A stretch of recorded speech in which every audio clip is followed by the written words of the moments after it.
South India shopping మాల్లో block buster ఆషాఢం #1 kilo sale.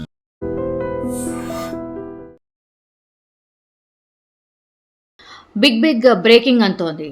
Actually ఈ betting యాప్లకు సంబంధించి కూడా కొన్ని నెలల క్రితం మనం చూసాం. ఇన్ఫ్లుయెన్సర్స్, సెలబ్రిటీస్ వాళ్ళ పేర్లన్నీ కూడా బయటకు వచ్చినాయి. వీళ్ళందరూ కూడా బెట్టింగ్ యాప్స్కు ప్రమోట్ చేశారు అని అంటూ కూడా కొంతమంది ఇన్ఫ్లుయెన్సర్స్ని పోలీస్ స్టేషన్కి పిలిపించి విచారణ చేసినటువంటి సందర్భం.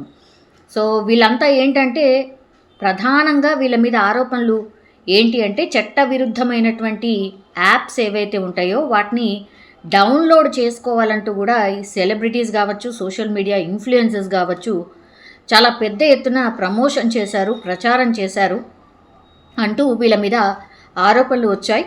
సో ఇందుకు వీళ్ళకి పెద్ద ఎత్తున కమిషన్ రూపంలో కావచ్చు, లేదంటే ప్రమోషన్ చేసినందుకు డబ్బులు తీసుకున్నారంటూ కూడా చాలామంది పోలీసులకు కూడా ఫిర్యాదు చేసిండ్రు. సో ఈ యాప్ల కారణంగా మేము అప్పుల పాలైపోయినాం, చాలామంది మా కుటుంబ సభ్యులు ఆత్మహత్యలు కూడా చేసుకున్నారు, చాలా కుటుంబాల్లో ఆర్థిక సంక్షోభం కూడా వచ్చింది అంటూ కూడా పోలీసులకు ఫిర్యాదు చేయడంతో చాలామంది సెలబ్రిటీల మీద కేసు నమోదైంది. అట్లాగే విచారణలో భాగంగా విచారణ కూడా చేసిన సందర్భం మనందరికీ తెలిసిందే. అయితే ఇప్పుడు ఈ బెట్టింగ్ యాప్స్ ప్రమోషన్లకు సంబంధించి 29 మంది సెలబ్రిటీలకు అండ్ కంపెనీలకైతే ఇప్పుడు ఈడీ వీళ్ళ మీద కేసులు నమోదు చేసింది. ఇది బిగ్గెస్ట్ బ్రేకింగ్. యాక్చువల్లీ ఇందులో సినీ నటులు విజయ్ దేవరకొండ, రానా, మంచు లక్ష్మి, ప్రకాష్ రాజ్, నిధి అగర్వాల్, అనన్య నాగల్ల, శ్రీముఖి వీళ్ళ మీద సైబరాబాద్ పోలీసులు ఎఫ్ఐఆర్ నమోదు చేశారు. కాబట్టి ఈ ఎఫ్ఐఆర్ని ఆధారం చేసుకొని ఇప్పుడు ఈడీ రంగంలోకి దిగింది. ఈడీ విచారణ చేయబోతోంది వీళ్ళందరినీ. సో ఈ సినీ సెలబ్రిటీస్ కావచ్చు, యూట్యూబర్స్ కావచ్చు, ఇన్ఫ్లుయెన్సర్లు కావచ్చు, వీళ్ళు ఇప్పుడు పిఎంఎల్ఏ యాక్ట్ కింద విచారణను ఎదుర్కోబోతున్నారు. ఇవన్నీ కూడా ఈ బెట్టింగ్ యాప్స్ ఏవైతే ఉన్నాయో ఇవన్నీ కూడా నిషేధిత యాప్స్ అన్నమాట. ఇవి ఎక్కడ కూడా ఈ యాప్స్ని ప్రమోట్ చేయడానికి కానీ అసలు ఈ యాప్స్ ఉండడానికి కూడా వీల్లేదు. అట్లాంటిది ఈ నిషేధిత బెట్టింగ్ యాప్లనే వీళ్ళు ప్రమోట్ చేశారు అంటూ కూడా యాంకర్స్ కావచ్చు, బుల్లితెర నటులు కావచ్చు, సోషల్ మీడియా ఇన్ఫ్లుయెన్సర్ నుంచి కూడా పెద్ద పెద్ద సినీ సెలబ్రిటీస్ అందరిపైన కూడా ఇప్పటికే పోలీసులు అంటే తెలంగాణ పోలీసులు కేసులు కూడా నమోదు చేసిండ్రు. రానా దగ్గుపాటి, ప్రకాష్ రాజ్, విజయ్ దేవరకొండ, మంచు లక్ష్మి, ప్రణీత, నిధి అగర్వాల్, అనన్య నాగల్ల ఇట్లా చాలామంది బుల్లితెర నటులు ఇన్ఫ్లుయెన్సర్స్ కావచ్చు, శ్రీముఖి అనుకోండి, వర్షిణి సౌందర్ రాజన్, సిరి హనుమంతు, వసంతి కృష్ణన్, శోభా శెట్టి, అమృత చౌదరి, నాయని పావని, నేహా పఠాన్, ఇమ్రాన్ ఖాన్, విష్ణుప్రియ, హర్ష సాయి, భయ్యా సన్నీ యాదవ్, టేస్టీ తేజ, రీతు చౌదరి, బండారు సుప్రీత ఇట్లా చాలామంది పేర్లని ఇప్పుడు ఎఫ్ఐఆర్లో అయితే చేర్చడం జరిగింది.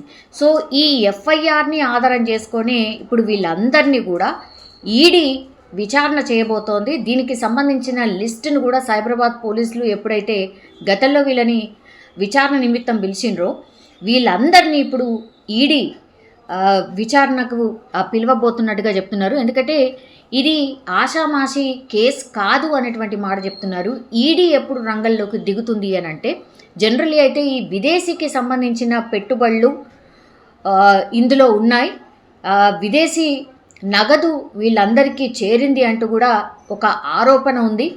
సో అందులో భాగంగానే ఇప్పుడు ఈడీ విచారణ చేయబోతోంది, ఈడీ రంగంలోకి దిగబోతోంది. ఇప్పుడు బిఎన్ఎస్లోని 318/4/112 రెడ్ విత్ 49 తెలంగాణ గేమింగ్ యాక్ట్లోని 3A4 సెక్షన్లు, ఐటీ చట్టం 2000 2008లోని 66D సెక్షన్ల కింద అయితే ఇప్పుడు కేసు అయితే ఫైల్ అయింది వీళ్ళందరి మీద. సో పోలీసులు ఏవైతే మన పోలీసులు అంటే తెలంగాణ పోలీసులు ఏవైతే ఎఫ్ఐఆర్ నమోదు చేసిండ్రు వీళ్ళందరి మీద దీన్నే ఆధారం చేసుకొని ఇప్పుడు ఈడీ దర్యాప్తు చేయబోతోంది. సో ఇప్పుడు పెద్ద ఎత్తున ఇప్పుడు దుమారం అయితే చెలరేగింది. బికాజ్ ఇంతమంది సెలబ్రిటీస్ని ఒకేసారి ఈడీ విచారణ చేయబోతోందా, ఈడీ విచారణలో ఎట్లాంటి ప్రశ్నలు వేయబోతున్నారు? ఎందుకంటే గతంలో తెలంగాణ పోలీసులు ఎఫ్ఐఆర్ నమోదు చేసి విచారణ నిమిత్తం పిలిచినప్పుడు కూడా వాళ్ళు వాళ్ళ ఎక్స్ప్లెనేషన్ ఇచ్చుకున్నారు. మరి ఇక్కడికే ఆగిపోతుంది అనుకున్నారు. గతంలో యాక్చువల్లీ ఈడీ రంగంలోకి దిగబోతోంది అని ఒక వార్త అయితే సర్క్యులేట్ అయింది, కానీ ఇన్ని నెలల గ్యాప్ వచ్చేసింది కాబట్టి ఇంకా ఈడీ ఎలాంటి రంగప్రవేశం ఉండకపోవచ్చు, ఈడీ విచారణ ఉండకపోవచ్చు అని అందరూ భావించారు. కానీ ఇప్పుడు అనూహ్యంగా ఈడీ విచారణ చేయబోతున్నట్టుగా ఇప్పుడు వార్త బయటకు వచ్చింది కాబట్టి పెద్ద పెద్ద సినీ సెలబ్రిటీస్ కనిపిస్తున్నారు. సో వీళ్ళందరినీ కూడా మరికొన్ని రోజుల్లోనే వరుసగా పిలిచి వీళ్ళందరినీ విచారణ చేయబోతోంది ఈడీ. మొత్తం 29 మంది పేర్లు మనకు కనిపిస్తూ ఉన్నాయి.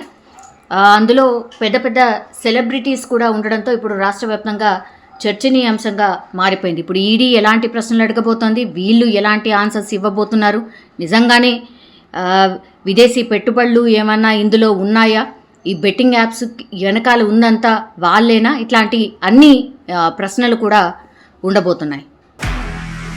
నిజంగా ప్రస్తుతం ఉన్నటువంటి సమాజం దేనికి ప్రయారిటీ ఇస్తుంది? ఆర్థిక సంబంధాల చుట్టూ మాత్రమే తిరుగుతుంది. మళ్ళీ ఎన్నికలంగానే చాలా విరక్తి కలుగుతాం. మంచి అనిపిస్తుంది కదా, లేడీస్ కూడా ఛాలెంజింగ్ జాబ్స్ చేసినప్పుడు చాలా బాగుంటది. ట్రాఫిక్ అసిస్టెంట్స్ గా నియమించిన ట్రాన్స్జెండర్స్ అందరితో సాల్యూట్ చేయించుకుంటున్నారు. ఫుడ్ డెలివరీ ఇవ్వటానికి వెళ్ళినటువంటి డెలివరీ బాయ్ అనిల్ పై కళ్ళ ముందు